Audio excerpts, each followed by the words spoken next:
Ассалаумағалейкум, сапалы әңгіме каналының тұрақты көрермендері, тыңдармандары қалайсыздар? Бүгінгі тақырып бірлік бар жерде береке. Ғалия 4 баланың ардақты анасы. Ол Шу ауылында дүниеге келген. Жұбайы Нұрболмен Жамбыл облысы Меркі ауданында, енесі Сағынкүл және бала шағасымен бір шаңырақ астында тату тәтті өмір сүріп жатыр.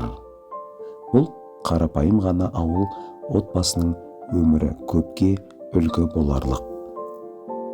Ғалияның үлкен қызы Сара. Ол анасының ең бірінші тірегі, сіңлісі мен інілеріне екінші анадай болып кеткен. Сабақта үздік, үй шаруасында шебер. Ғалия оның әр ісіне сүйсініп қарайды. Ұлы Ертай намысты, жауапкершілігі мол жігіт болып өсіп келеді. Әкесі мен анасының көрген тәрбиені бойына сіңіріп, отбасының болашақ қорғаны болуға ұмтылуда. Сабина үйдің сәні. Әрдайым күліп жүретін, айналасына шаттыққа сыйлайтын нәзік жан.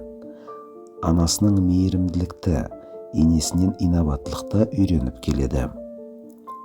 Ал ең кенжесі Ерсұлтан, барлық отбасының еркесі. Бірақ Нұрбол мен Ғалия оны да еркелікпен емес, еңбекпен өсіріп жатыр. Ғалия үшін ең маңыздысы отбасының ынтымағы. Ол балаларға үнемі айтып отырады: бірлік бар жерде береке. Үйдің құты татулық пен сыйластық. Үлкенге құрмет, кішіге ізет дегенді ұмытпаңдар, балапандарым, дейді. Сағынкүл енесі келіне ризашылығын жасырмайды. Келін ененің топырағынан деген сөздің шын мағынасы Ғалия дәлелдеп жүрген жан. Осылайша бір шаңырақтың астында өскен балалар әжесінің, ата-анасының өнегесін көріп өсіп келеді.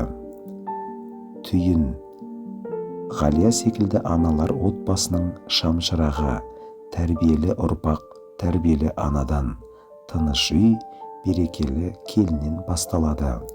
Мұндай отбасылар ел болашағының іргетасы. Достар, әңгімеміз ұнаса каналымызға жазылып, лайк басып, өз пікіріңізді жаза кетіңіз. Сапалы әңгіме, сапалы ойдан басталады. Аман болыңыздар.